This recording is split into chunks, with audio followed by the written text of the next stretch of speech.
All right, ladies and gentlemen, thank you all so much for joining us today. We have a few folks here in person. Thank you for trekking over. We have a number of you online. Thank you so much for joining us. We realize that all of you are very, very busy. Students, I know you've got a lot on your plate, but thanks for taking this time to come to Bridge to Brilliance. Now, it's been a while since we've done a Bridge to Brilliance in person. I think we've only done exactly one in person, and it was a simulcast probably 2 summers ago. So it's been a while, but we're going to try this again of having both in-person audience and those of you online, and we'll see how this one certainly goes. But what a fantastic speaker we have today to be our first in-person speaker. If you don't know this gentleman or know of this gentleman, I hope you'll get to know more about him today. His name is Mr. Carl Landrum, and Carl is the Chief Border Patrol Agent for the Laredo sector for the U.S. Department of Homeland Security. That is a mouthful, and I think that tells you something about the significance of his leadership role. But like many of you students watching at home, some of you students here, Carl started from somewhere. He wasn't always the Chief Border Patrol Agent. And I'm sure as we go on today, he'll tell us a little bit about that story and some of the challenges he's faced, but most of all, focus on what it means to be a transformational leader. And you think about the job that Carl has before him on a daily basis. There's lots of transformation, I'm sure, going on constantly. I'm sure when he first got into various leadership roles, there were some issues and problems that he had to work out. But one of the reasons I think gentlemen like Carl are successful is because they're able to be good transformational leaders. They're able to lead by example. They're able to build things like collaboration and trust. And those are all essential skills for all of us, whether we be students, faculty, staff. I think all of us can learn some lessons in how to be effective transformational leadership. So I'm now going to turn it over to the very popular host of Bridge to Brilliance. The rating shares were through the roof, Kobe, last month. But seriously, Kobe has been so fantastic from the last year being our student host, and I'm going to turn it over to him. He'll introduce a little bit more of Carl and himself. So Kobe, go ahead. Thank you, Woodrow. Well, if y'all don't know me, my name's Kobe Waschek, and I'm a student success advocate here at the university. And this is Chief Landrum right here. Some of y'all might hear me say Uncle Carl for short. I'm going to try not to. But Chief Landrum's a very close friend of ours, very inspiring person, very inspiring leader. And I'm glad to have him here today, so we're going to begin. So Chief Landrum, the one thing that Woodrow kept saying was leader. And to start off this, what is your definition of leadership or being a leader? Well, first of all, Kobe, let me say thank you for the opportunity to be here today and be on the campus of the University of Houston. Appreciate this. This is a great honor for myself to be invited here and be able to actually engage with this particular audience. So really appreciate that particular opportunity. So the question on leadership or leaders, I often have this very conversation, and a lot of times I'll actually ask people to define that in one word. And in an audience or in a crowd, classrooms type setting, you get everybody's one words, out there. And for me, that one word is influence. So in order to be a leader of anything, and to me, it doesn't matter what it is you're actually leading. It could be a small group, it could be a large group, it could be a global corporation. And there's many leaders throughout those organizations. But the point about every successful leader is they have the ability to influence. So you have to be able to do that, whether it's negotiation, whether it is seeking additional resources, for your company or for your particular organization, through and through, through different types of engagements. not only with subordinate staff and your peers, but your superiors, but also those external conversations with community stakeholders, right? All of those things come down to influence. And to me, that's probably the key to any leader in any organization worldwide. Of course. And so as a Border Patrol chief and leader, I feel like you have a lot of young individuals who are jumping at the opportunity to go and help people and just, sort of defeat the bad guy, I guess, in their head, right? So that influence, how do you sort of keep these young men and women who are protecting our borders sort of under control in the way of it's about protecting the people more than it is about getting the bad guy, if that makes sense? Well, it's a combination of all of that. Okay. And so every agent that is out working on the border goes through a 5-month academy at the U.S. Border Patrol Academy, and they're taught a lot of basic skill sets in that particular environment of exactly how to operate professionally once they're in the field.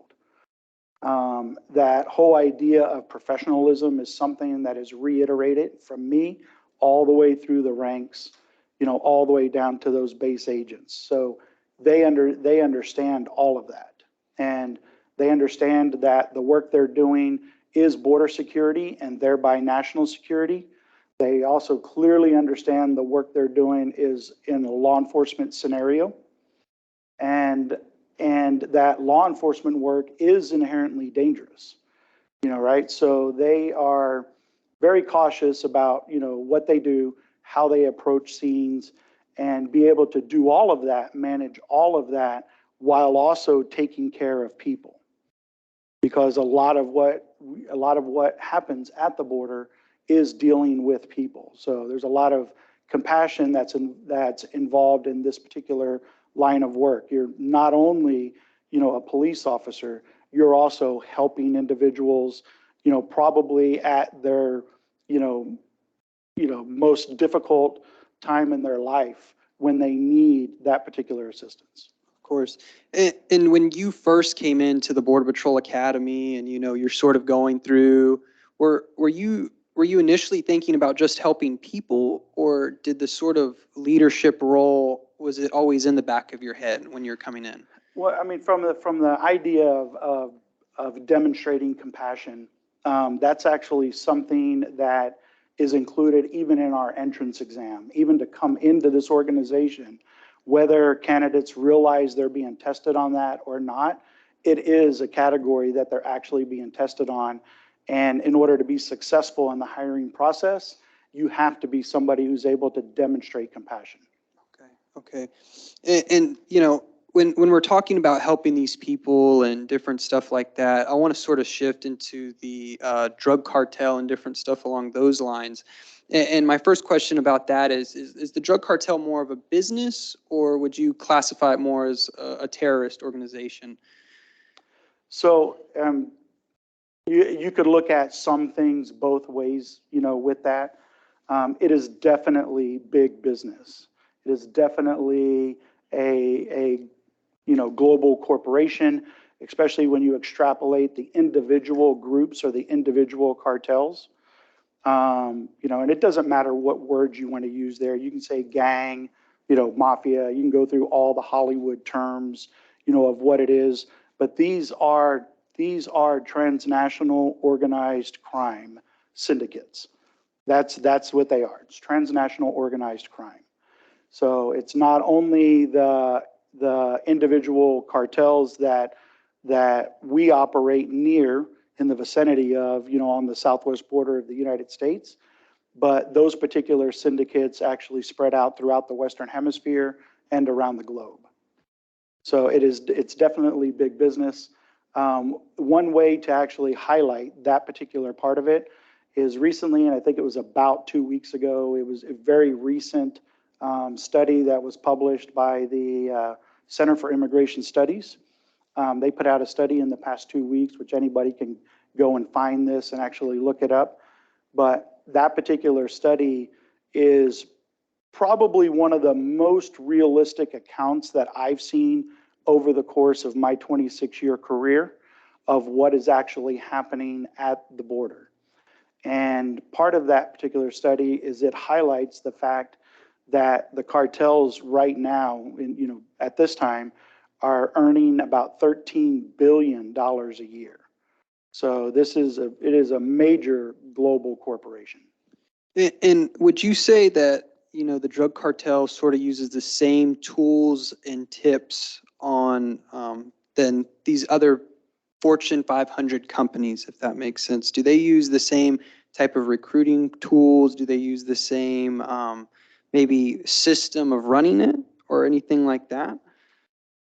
I mean, when it comes to, modern day, interconnectivity, digital connectivity for communications, all of that, and then decentralized, individual organizations are parts of any particular organization. All of that remains the same as most companies that I've dealt with, on a regular basis. The bottom line is they're both about making money, and there's a situation, right now in the Western Hemisphere that allows the cartels to monetize not only the movement of narcotics throughout the Western Hemisphere and into the United States, but also because they have those logistics chains in place worldwide and throughout the Western Hemisphere, they could also then monetize the movement of people. So it's exploitation of human beings. Most of them, when they agree to be smuggled to the destination they're trying to be smuggled to, most of them, when that actually happens, they are signing up for human smuggling.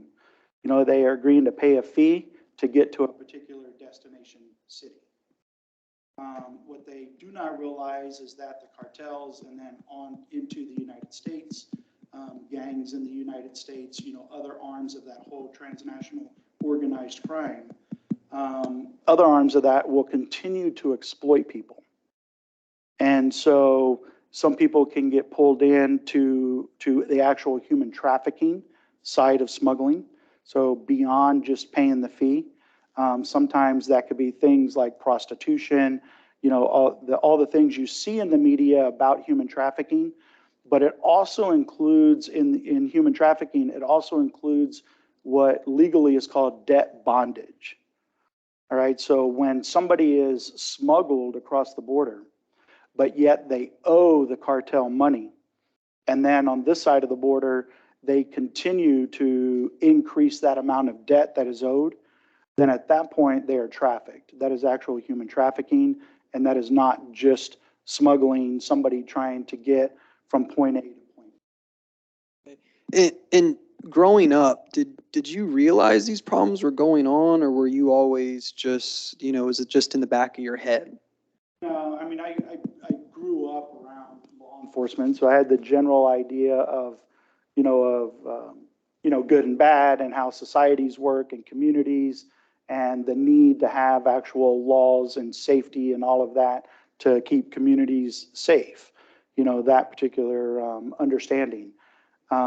This greater global, this hemispheric global understanding comes from doing this particular work for 26 years, seeing the evolution of how these things change, but yet also remain the same.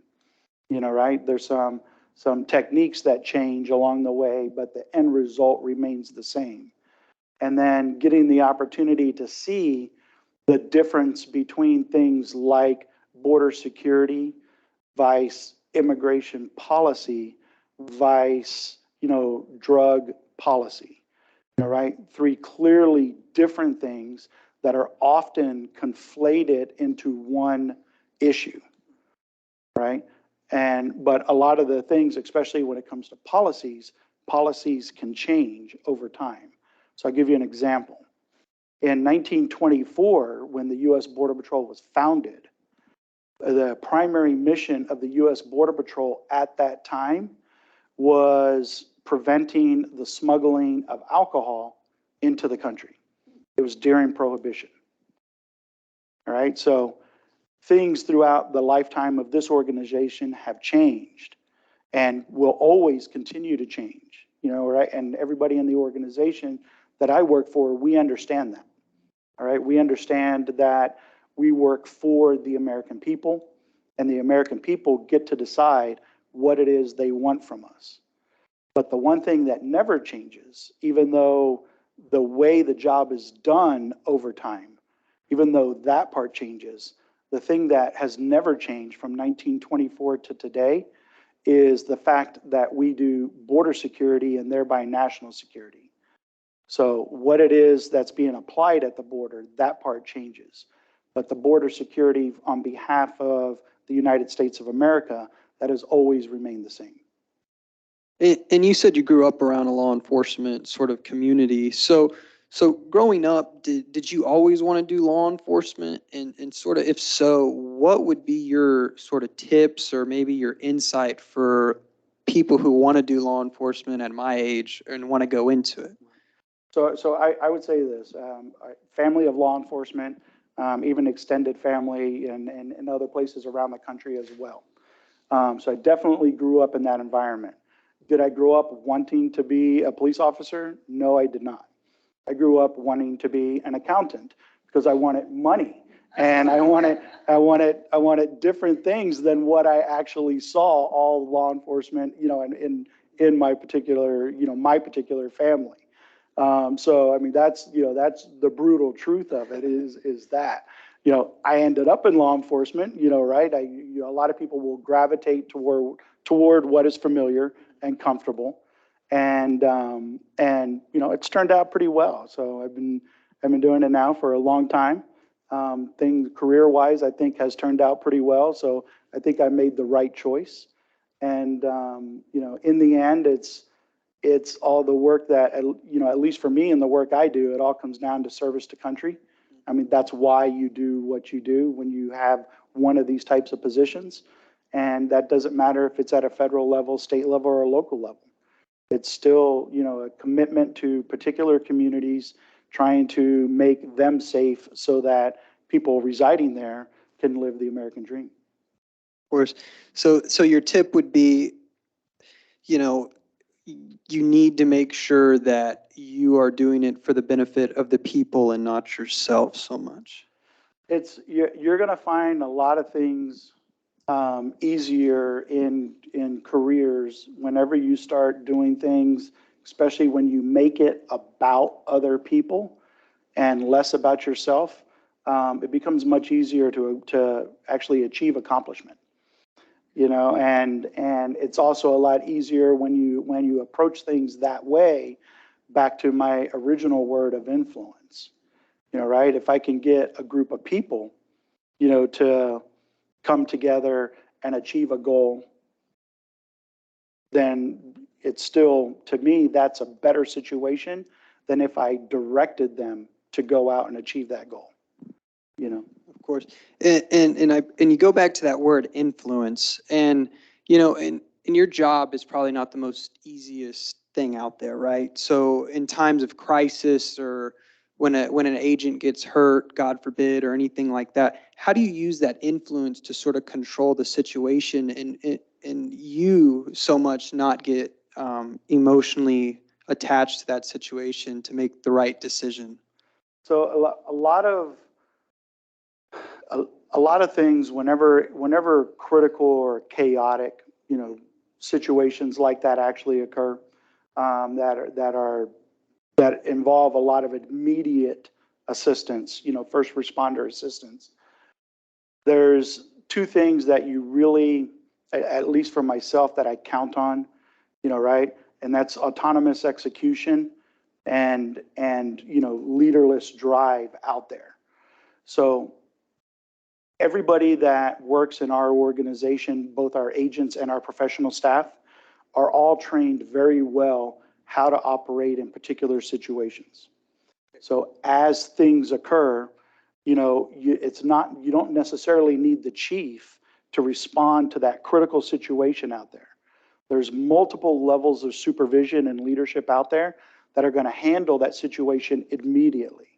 So it may require that I have to respond and I get there eventually, but I have, for me, just in Laredo, I have almost 2,200 people that work for me in professional careers that take on all of those responsibilities to accomplish those objectives.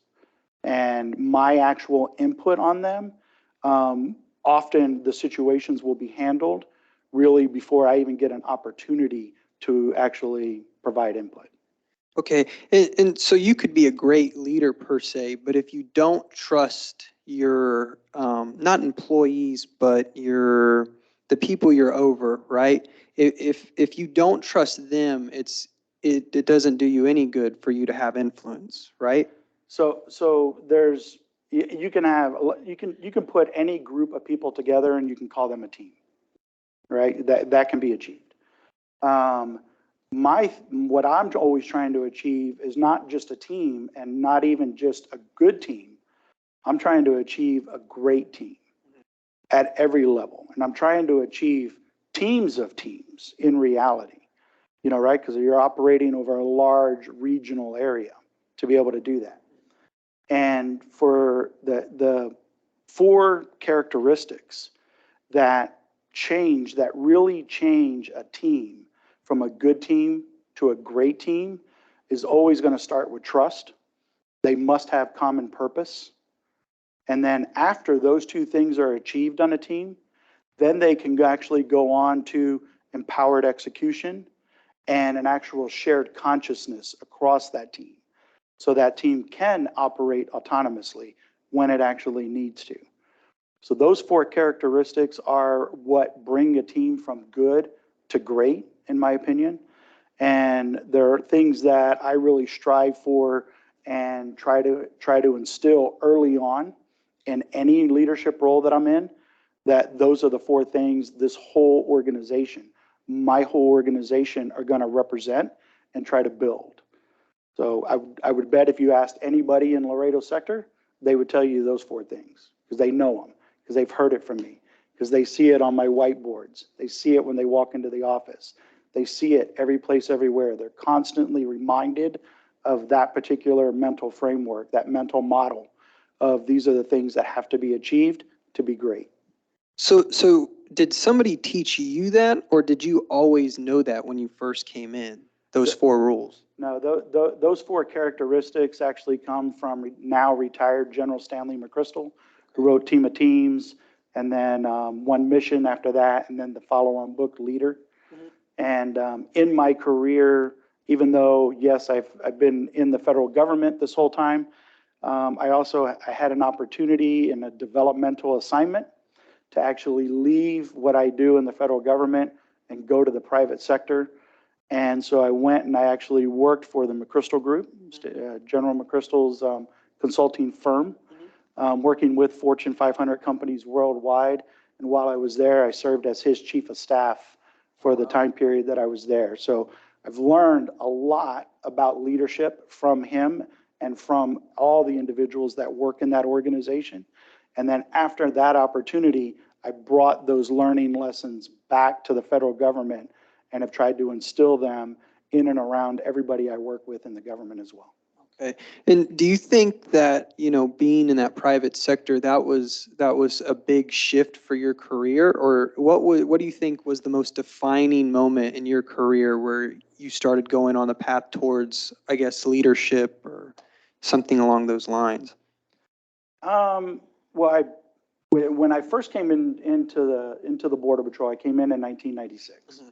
And I promoted to a supervisory Border Patrol agent fairly early in my career, about 3 years in.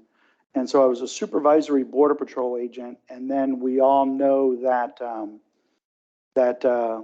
when 9/11 occurred. So not sure if this whole audience was alive at that time. Not some of them probably not, or right about there now. But so there you go. But we're all familiar with those particular events. So following that, for a couple of years, I switched over and from being a supervisory Border Patrol agent, I switched over and I was a federal air marshal. So worked out of New York City, worked on, flights worldwide. And it was a really, really good experience. So it goes back to the whole idea of service to country, and what it is that you're actually taking on. One of the other things, though, that particular position taught me is that I had, in myself, I had a lot more drive, right? Even though I was doing great things there, the actual promotion track wasn't there. The ability to do more wasn't necessarily there. The ability to make things better, faster, easier wasn't there because you were working in a particular environment day in, day out. So from there, I realized that, and I had an opportunity to come back. Fortunately for me, it was a promotion coming back. And came back, taught at our academy, at the Border Patrol Academy, taught there for a couple of years, and then from there went up to our headquarters in Washington, D.C., got to learn a lot more at a national level and starting to look at that whole international aspect of everything that we do in the federal government in the United States. And then from there, back out to the field, continuing to promote in various positions to the chief position I have today. But the defining moment, right? I wish I could tell you that was the exact flight. I can't, but I'll make one up, New York to Paris, and then somewhere over the Atlantic Ocean when it hit me that, there's a lot more drive and there's a lot more I want to do. And then the right opportunity came up. And so I took that opportunity, and luckily and fortunately for me, I have ended up where I'm at. So do you think leaders are supposed to have drive, or can a leader just sort of, stand still and just have a lot of influence? So this is the question: are leaders born or are they made? And I think everybody that teaches leadership, that's part of the questions out there. I honestly don't really know the answer of which one is it, right?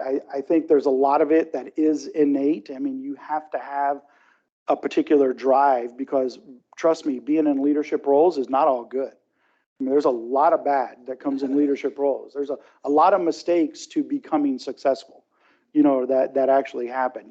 It's nobody just goes out and just wins every time. Nobody goes out and bats 1,000. That part does not happen. So are they born or are they made? I think there's some basic innate, requirements that somebody has to have in order to lead and lead well. I'm also not opposed to adding on some academics onto that, some polishing per se, or seasoning, whichever way you want to characterize that, to make that person an even better leader. Right? And just polish and make it even better. The one thing I can say for sure, since I can't answer the question of are they born or are they made, I can say this, leadership roles are difficult. They're very difficult. And anybody that wants to take that on should know that up front. You're probably going to have more bad days than good days in leadership roles, because all the easy stuff happens way beneath you. It happens way down in that chain of command. All the decisions that get to the leader are because they're difficult, hard decisions. And you're really trying to choose at that point the least worst option. Those are the decisions that actually get to the people in leadership roles.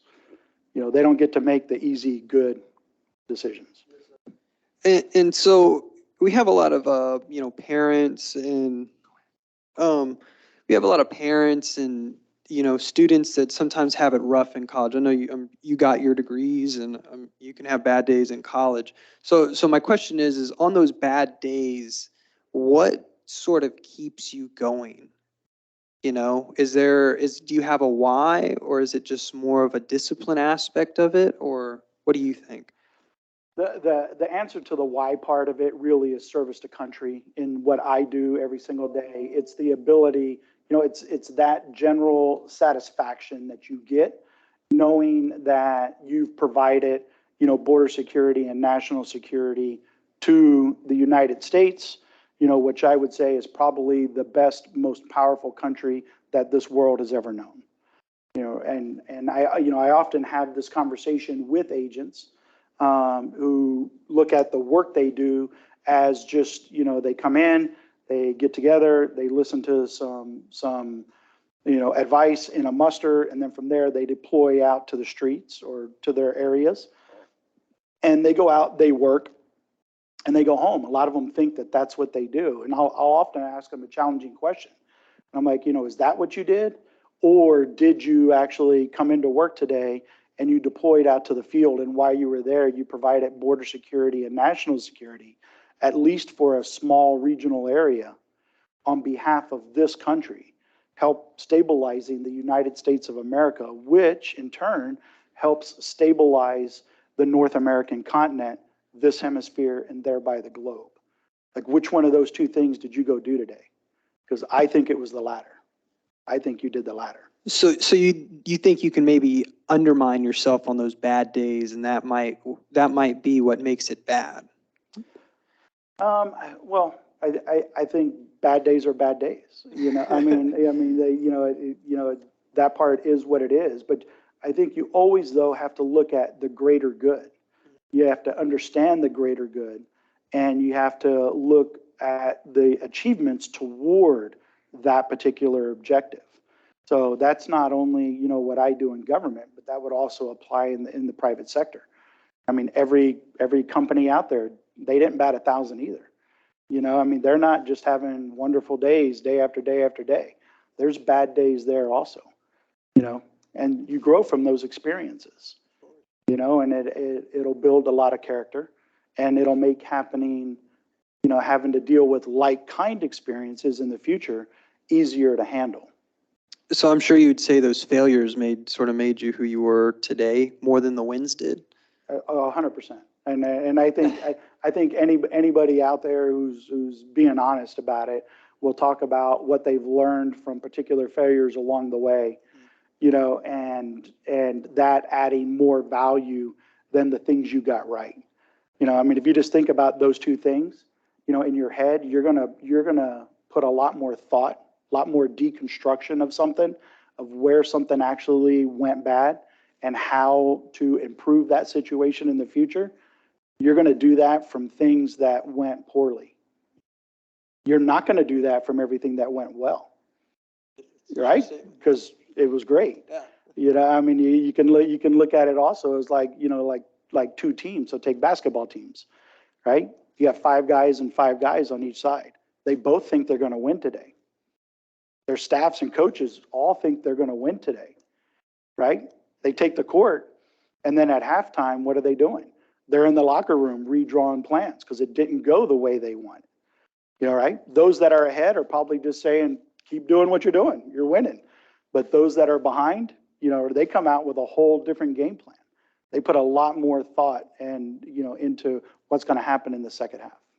And so do you tell your young agents when they, quote unquote, lost or had one of those days, do you sort of give them the same advice that you're giving us right now? The whole, you got a basketball team on each side, one of them's going to win. That's just the sort of the thing. Is that sort of the same advice you give? 100%. That's the exact advice that I give them all the time.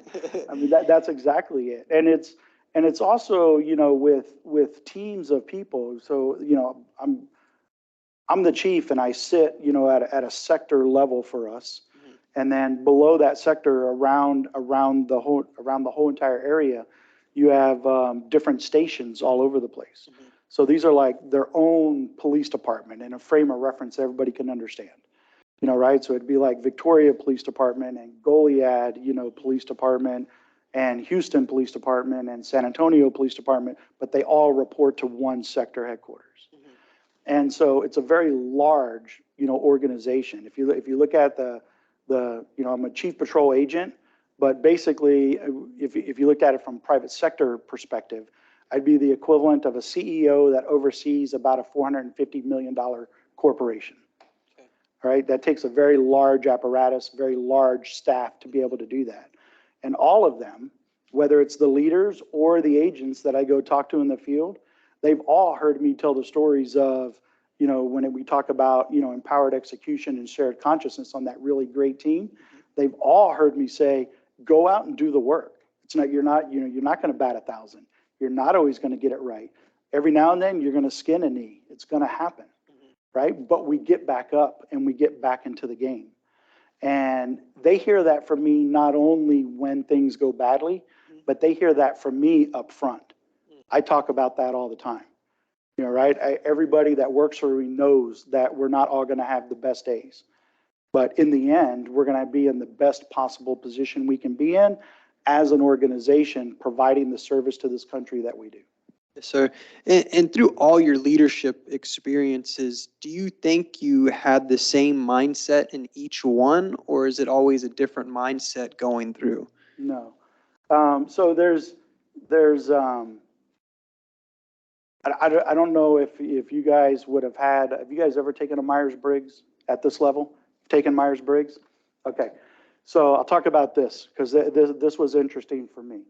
Over the course of my career, you know, we took Myers-Briggs early on. I've taken it 4 times now. And I took it in 2010. I attended the United States Army War College and completed that program, which is a 1-year in-resident master's program. Took Myers-Briggs again. Later, there's another program that I went through for us, which is called our Leadership Institute. You take Myers-Briggs again. And then later after that, I was going through the DHS, so the Department of Homeland Security, SES, which is Senior Executive Service Candidate Development Program. So I'm going through that program, and I took Myers-Briggs for the 4th time. And it wasn't till the 4th time that it kind of something resonated with me that I saw in there. And, you know, on Myers-Briggs, for me, I'm an INTJ, and that has never changed. I've always been INTJ. But what has changed over time is my scores have gone from, you know, like a 5I down to a 2I. All my scores now, on the 4th time later, 15 years later in my career, my scores now basically oscillate around 0. They're on each side of that. And so I had the opportunity in one of these programs where it was a psychologist, psychiatrist, one or the other. I don't know which one he was. But I had the opportunity to talk to him about that specific thing, about those scores. You know, right? And because I'm like, well, how does this happen? And I happen to have all 4 of my scores. So I saw over time, you know, where they're coalescing to the center. Yes, and so he explained to me, he's like, well, Carl, he's like, that has to happen over time. They said, if that does not happen, if your original scores remain constant, they said, you will no longer continue to promote in your organization. You have to coalesce to center. You have to be able to develop more soft skills and how to deal with people. So back to the whole idea of compassion, and less technical skills at every position that you're actually moving up in. You know, so in my case, I was always an INTJ. I'm still an INTJ to this day, but more to the center and much easier to get along with now than probably the first time I took the test. So it was a good learning lesson over time. And you said you went to the War College, right? Correct? The United States Army War College. Yes, sir. So did that experience affect you I'm sure it affected you in a good way, but in what way do you think it affected you the most for your job now? So in going through that particular opportunity, you earn a master's degree in strategic studies. But what they're really doing is, and I'm probably oversimplifying this, but they're really teaching students how to analyze things. So it could be a battlefield, it could be a landscape, it could be this particular widget from a very critical lens, and then being able to identify solutions and report those back out at an executive level in a way that will actually matter. So you could look at it technically as rewiring, like changing the way you think, the way you receive information, how you actually put that information together, a response, and how you push that out. So I can give you one example, one way that they actually do that. And they don't tell you this till the very end. But every single writing assignment over the course of that entire year is they're all different. They're slightly different. So you got to be able to follow instructions. But they start changing the amount of real estate. You know, the font has to be this. It has to be this particular type. It has to be these margins. You don't realize what they're doing, but what they're doing is they're forcing you to say all the same things by using less words. Okay. And to actually to synthesize your work product into something that an executive would actually take the time to read. You know, so, you know, all the way through that entire process. Yes, sir. And you were the first civilian ever to attend the... I was the first civilian inside the Army War College. They have a program called the Advanced Strategic Art Program. Mm-hmm. And so when I was there, I applied. I was two classes into the year and applied for this advanced seminar to get the opportunity to go into that particular seminar. I applied for it. I got selected for it. I completed that. So it changes your track. So the following 7 months, the remainder of the year on that particular campus, you're in a much smaller seminar. There were 13 of us, so you're kind of segregated in there. And in that opportunity, I was the first non-military officer ever selected for and to complete the Advanced Strategic Art Program in the history of the United States Army. So, and they, on my transcript, they actually wrote that statement that I just gave you. They actually wrote that and put that on there. So it was unbelievable, truly unbelievable opportunity. You're in there with obviously world-class students. You know, I could look around that room and I could tell you who the future 4-star generals were going to be, because you can see them. They're right there in the room with you. And then the world-class instruction. So the instruction, once I got into that seminar, the follow-on 7 months after that, all the instruction was world-class. You know, it's Fortune 500 CEOs coming in, you know, 4-star, 3-star generals coming in, high-level people from the administration coming in, that we're getting the opportunity and getting exposure to their curriculum that they're teaching, that all of the other students there don't get that same opportunity, because all of those people were just in that room. You know, so I can give you a good example of that. We had an individual there, his name was Norman Blake. And a lot of people probably don't recognize the name Norman Blake. He was the lead strategist for GE in the 70s and into the 80s. And if you read any of Jack Welch's books, somewhere in every single book that he has, he talks about Norman Blake. He talks about, even though he was the CEO, that he got the credit for turning GE around, you know, and turning that whole company around. But even Jack Welch will tell you that credit belongs to Norman Blake, who was the lead strategist for the organization. So that individual is the guy that came in and taught us for 3 days. You know, just you know, unreal, you know, listening to people at that caliber operating at that level. And I'll never forget one of the things that he taught us then, which I still hold true to this day, is if you're ever going to implement change or be transformational in any kind of way, one of his lessons was you never do it in phases. You do the changes all up front. Because anytime you start breaking things up into phase 1, 2, 3, you'll put all the things you want to do in phase 1. You'll put the things you might consider doing in phase 2. Everything else will go into phase 3 and it'll never be achieved. So he's like, you do it all up front. But it's stuff like that from people that have been there and done that in these major organizations. So in this leadership position, and you know, you said just now that you're the first civilian to ever do that before. How do you handle these, you know, victories, and how do you keep a humble attitude with it? And is that a characteristic that a leader should have? Is being humble and making sure you can talk to every one of your people? Yeah, I think humility is absolutely required. It has to be there.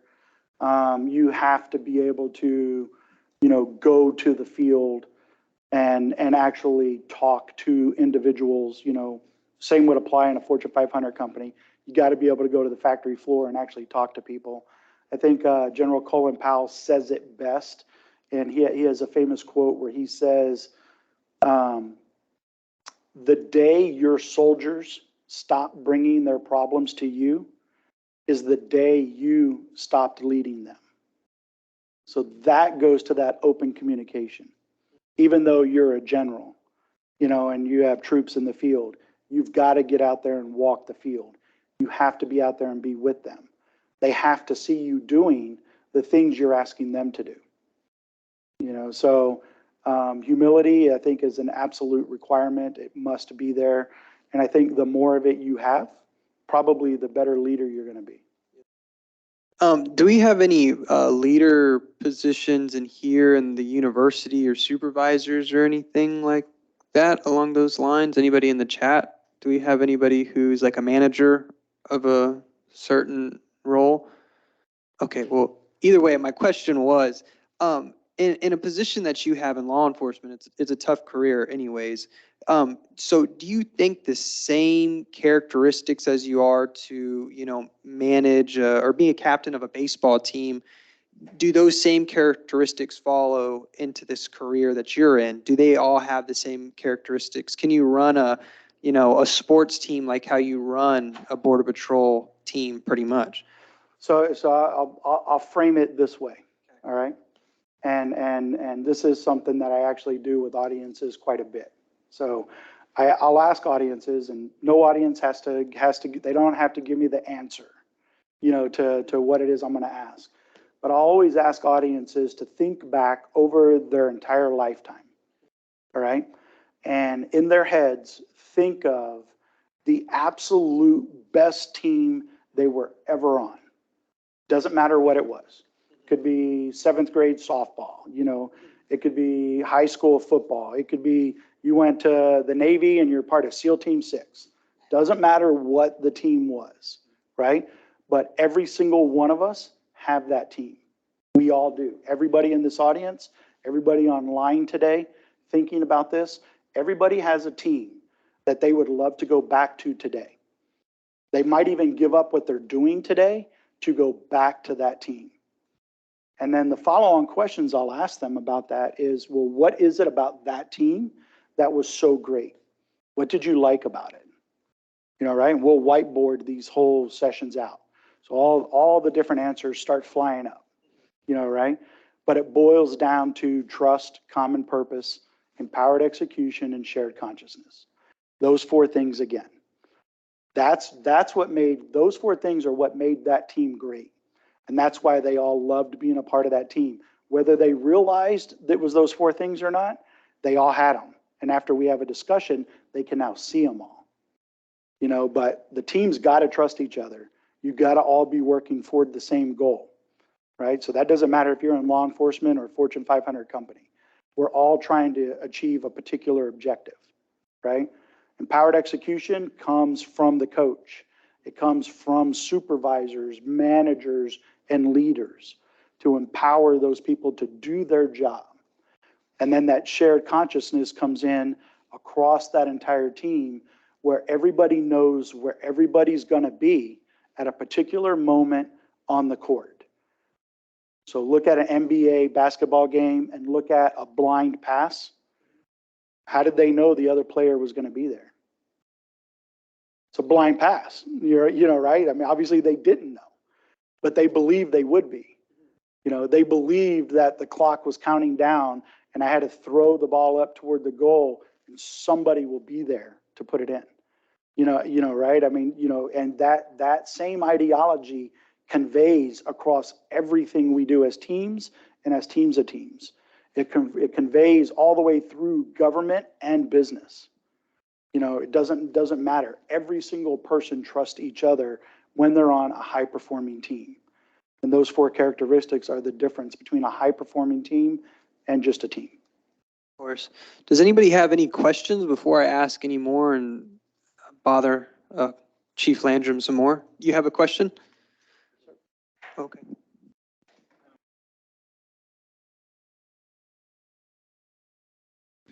Earlier, you said that when you were younger, you wanted to be an accountant, mostly for money. What is it that won you over from wanting a career based on income potential? Also, could you answer that as the younger you would? Sure. So the whole idea of going to school and choosing a career, and it was a career, it was a choice made solely about income potential, right? And eventually, everything that's in all of us, I mean, everybody will identify things as you're exposed to different things. You'll identify things that you're passionate about. And so going into law enforcement, even though it was a less lucrative career, still very passionate about it. And then one there, finding the whole passion for things like supervision and management and leadership, for growth potential in that organization. So what I'm really getting at is that education is lifelong. And when I went to college making a decision based upon an objective that I thought I knew at that time. As I gained more information, more life experience over time, then you start identifying what you're passionate about. And if all of us can hopefully end up one day in doing something that you're very passionate about, right? You won't feel like you're working at all. It'll just be fun, and you're doing it. You've heard me say several times here about service to country. That service to country, that actual feeling that you get back for that you're helping secure the most powerful country on this planet, right? That is more valuable than any salary or anything else that can actually be provided to you. Excellent. Any other questions in the audience here? One more. My other question is, what is a failure that you gained the most from, and what did you learn? So the failure parts are hard, but I did early in my career as a supervisor.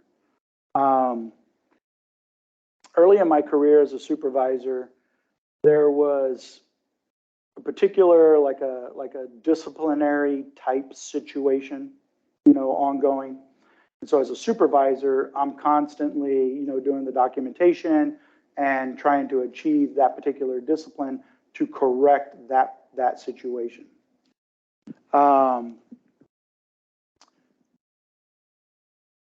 At some point in supervision above me, I'm actually told at one point to just stop, like it's just not going to happen. Basically like just let it go, kind of thing. So, and I'm not talking about anything that's criminal or anything like that. I'm just, behavioral, stuff in the workplace. And the result of that is that even though discipline may have led to this individual possibly being removed from the organization, right? By not doing that, that meant that the individual remained in the organization. And then this individual in an accident down the road ended up losing their life in a vehicle accident. But that is something that has actually weighed on me because I've always thought about this as, if I had not listened to supervision 2 levels above me and kept doing what I believed was right, even though that person may not have this career anymore, they certainly would not have been in the position to be in that accident where they lost their life that night. So I know that's an extreme example, but that's one that immediately comes to my head, and that's one that I've carried with me through future leadership roles beyond that time, and I've personally never made that mistake again. So. Wow. That was literally life and death. Okay, we're running out of time, but there's a few things coming online I just wanted to get to. One thing you're getting hopefully very clear in your brain is that Chief Landrum is kind of a big deal, right? He's been there, done that. When he says things like National War College, that's a huge deal. Go home and Google that, right? That's a big deal. And he's dropping names like General McChrystal. Again, go home and Google General McChrystal. These are fantastic experiences that he had. Follow-up question to your 4 key ingredients: trust, common purpose, empowered execution, and shared consciousness. Can you just briefly give examples of you doing that with various teams that you've encountered and how you've built trust, how you've established that common purpose, et cetera? So I can do that, and these things definitely take time. So you can't just walk into a room and declare trust. It just doesn't work that way. So there's always, and I'm gonna, in my example, I'll say that you don't have resistance. So let's say you have a group of people that want to be the best baseball players or whatever it is, and you don't have the actual resistance with that. In those situations where there's no resistance, it'll still take about 90 days of team building exercises to start to develop trust. So if you look at like a basic academy, the whole tear down and rebuild, or you're a new employee at, X corporation and they have some kind of offsite on Thursday afternoon where everybody gets together. Those are all different types of team building exercises.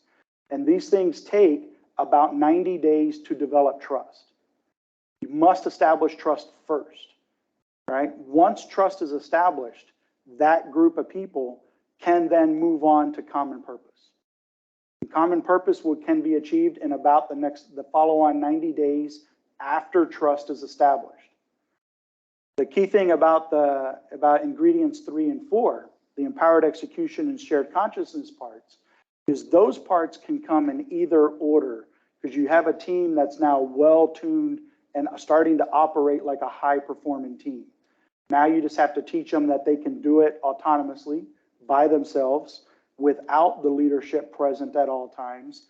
And then the team will naturally start thinking across the team and achieving shared consciousness. But you have to have the base understanding that that's how those things lay out. And you can't skip steps, right? It takes time, and you can't really speed up time. It's kind of hard to surge trust. That's what everybody wants to do. Everybody wants to surge trust, and that's very difficult. So I think if somebody can figure out how to do that, they could probably be a very wealthy individual, but it takes time to do that.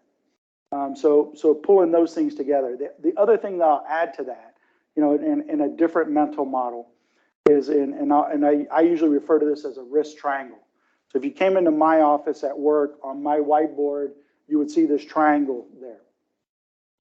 And on 3 points of the triangle, I actually write the words, leader engagement, modernization, and readiness. All right. And so everybody that's coming in, that's getting promoted, from brand new supervisors to middle level managers, all the way to the top of a $450 million organization. They all know that particular triangle.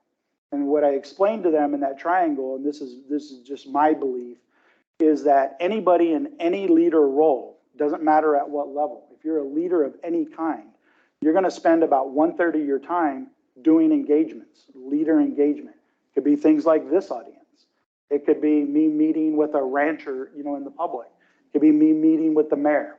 It could be me meeting with a congressman. Me going out and meeting with my staff, because I said you got to be amongst the people in the field. You've got to go out and work with the agents that are actually out there. So all of that is leader engagement. The modernization part, another 1/3 of your time, is you're always looking for ways to improve stuff. And I tell people this all the time. I go, this doesn't necessarily mean the new technology, the better equipment, that kind of stuff. It could simply be the elimination of some report that takes somebody 15 or 45 minutes a day to do, that really just doesn't matter. The report goes nowhere, right?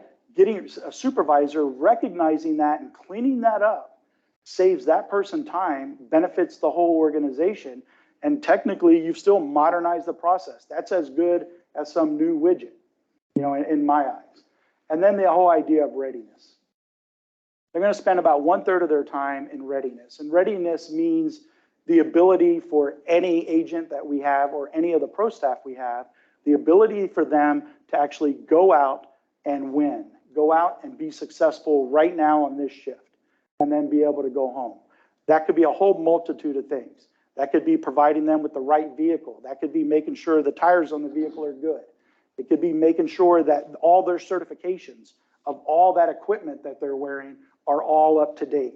You know, you can go on and on and on, but it's the totality of what it takes an employee to be successful, whether that's in business, you know, or in law enforcement, it doesn't matter. And so with those 3 points, with that leader engagement, modernization, and readiness, if people are doing those appropriately, so about 1/3, 1/3, 1/3, then they'll keep that triangle in perfect tension. All right. And when they do that, if you put the word risk in the middle of the triangle, which I do this also, if they do that, then they will be keeping risk as low as possible. We would all love for risk to be 0. I'd love for that, right? Knowing that I'm not always going to achieve 0, I want it to be as low as possible. And so with those 3 things, you know, and reminding, you know, young supervisors, managers, leaders out there to do those 3 things, I also remind them that at some point, I do this with every promotion when I talk to them, you know, at a promotion ceremony. At some point, they're going to feel like something is too much risk. It's out of alignment. That would be a general feeling that they will experience at some point. And I've reminded all of them, I go, when that happens, go back to that triangle and look at those 3 things. And I promise you, you're doing one of those things more than the other. You know, you're all engagement, but you're not actually making things better or making sure people are ready. You know, and your triangle is being brought out of alignment. And when that happens, risk is rising from the center.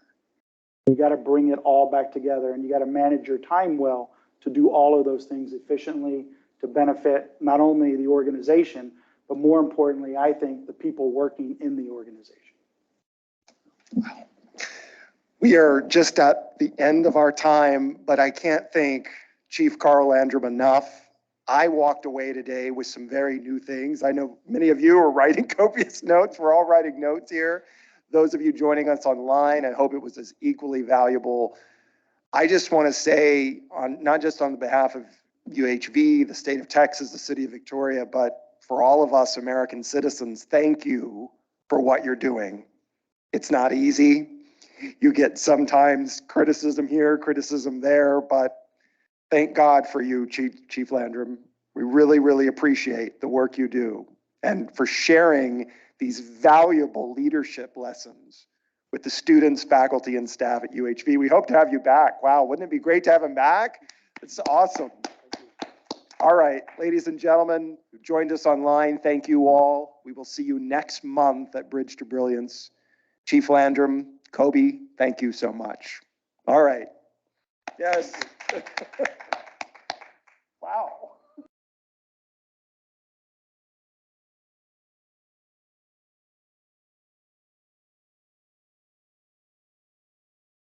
Your questions are great. Good.